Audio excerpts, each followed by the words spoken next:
de découvrir un peu l'image de Melibiso. Après, on a côté amener dans un message, tout le la profondeur et un message. Là, c'est la première image. Et ça, colonne de feu, nous avons 9 colonnes de feu. Nous avons dit, na katia monde, nous avons les sels. Nous avons 9 colonnes de feu. Même Branham a tambouré na moko. Mais Branham peut azasu na bo moïté. Nzamba benga na katia mboko Congo pour na programmer message suka na monde entier. Nous avons 9 colonnes de feu, 4 nanga. Et awa nous avons élément fin. On a retard ça pena qui a solo. Nous allons transmettre le message à suka fin ya wana etelemi.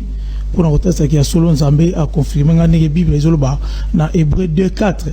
Dieu appuya leur témoignage par des signes, des miracles et des divers miracles par les dons du Saint-Esprit distribués selon sa volonté. On a la capacité à bon Nzambé pour nous retester que muto yo de Nzamba tindi pour